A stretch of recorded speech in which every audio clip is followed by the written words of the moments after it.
রাসূল সাল্লাল্লাহু আলাইহি ওয়াসাল্লামকে জিজ্ঞেস করা হলো, নবী হে, কোন জিনিস মানুষকে সবচেয়ে বেশি আল্লাহর জান্নাতে প্রবেশ করাবে? সুইলা রাসূলুল্লাহ সাল্লাল্লাহু আলাইহি ওয়াসাল্লাম আন আকসারি মা ইউদখিলুন নাস আল জান্নাহ।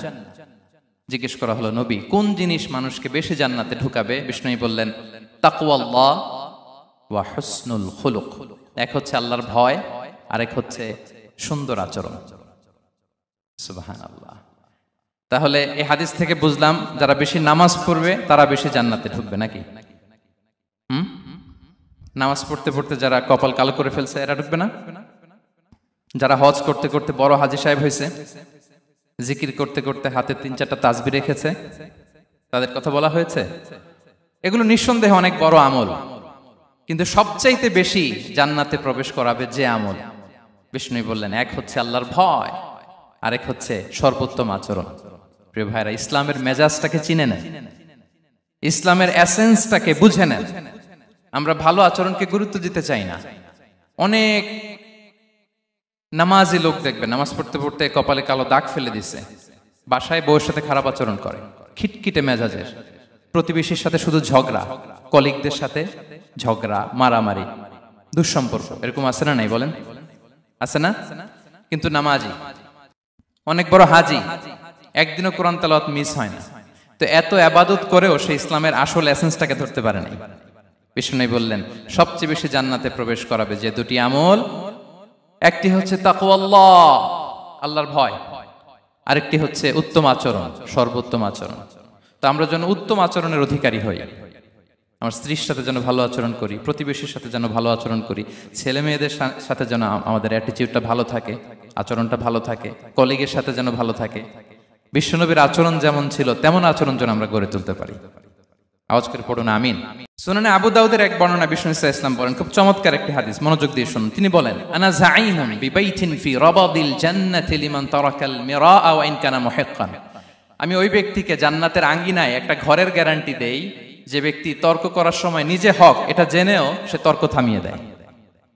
অনেক সময় হয় না, অনেকে পায়ে পাড়া দিয়ে ঝগড়া করতে আসে, এরকম আছে না? নাই? আপনি চুপচাপ দেখবেন একটা বাজে কমেন্টস করতেছে, আবার কমেন্টের নিচে কমেন্ট, আবার গালি, হ্যাঁ, আছে না এরকম? বিষ্ণু বলেন, নিজে হক এটা জানার পরেও আর যাতে তর্ক না বাড়ে, যে তর্ক থামিয়ে দেয় জান্নাতের আঙ্গিনায়, তাকে আমি একটা ঘরের গ্যারান্টি দেই। ওয়াবিবাইতিন ফি ওয়াসাতিল জান্নাতি লিমান তারাকাল কাযিবা ওয়া ইন কানা মাযিহান। আর ওই ব্যক্তিকে আমি জান্নাতের মাঝখানে একটা ঘরের গ্যারান্টি দেই যে ব্যক্তি কৌতুক করার সময়ও মিথ্যা পরিহার করে। করতেছে কৌতুক, ফান করতেছে আর কি, হি ইজ কিডিং, ফান করে, কৌতুক করে, কিন্তু কৌতুকের সময় সে মিথ্যা বলে না। এই স্বভাব যাদের, তাদেরকে আমি জান্নাতের মাঝ বরাবর একটা ঘরের গ্যারান্টি দেই। এরপর বিষ্ণু কি বলে দেখেন, তিনি বলেন, ওয়াবিবাইতিন ফি আ'লাল জান্নাতি লিমান হাসানা খুলুকাহ।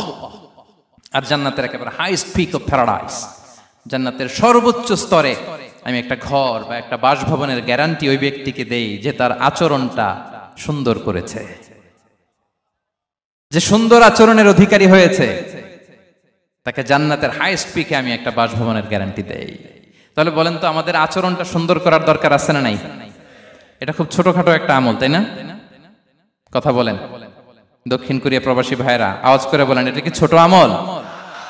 দেখলে সালাম দিব, সুন্দরভাবে কথা বলবো, ভালো উইশ করব, হ্যাঁ, হিংসা জিঘাংসা অহংকার থেকে মুক্ত থাকবো, খিটখিটে মেজাজের হব না, অলওয়েজ স্মাইলিং ফেস থাকবে আমার, হৃদ্যতাপূর্ণ আচরণ। এই কাজটা কি ছোট আমল? আওয়াজ করে বলেন, এই আমলটা কি ছোট না বড়? প্রিয় ভাইরা, বিষ্ণু সাল্লাল্লাহু আলাইহি ওয়াসাল্লাম সবার সাথে এরকম মাধুর্যতাপূর্ণ আচরণ করতেন, ছোট থেকে বড়, নারী থেকে পুরুষ, বন্ধু থেকে শত্রু, সবার সাথে সুন্দর আচরণ করতেন। এবং তার এই চমৎকার আচরণে মুগ্ধ হয়ে তার অনেক শত্রু মুহূর্তে তার বন্ধুতে পরিণত হয়েছে।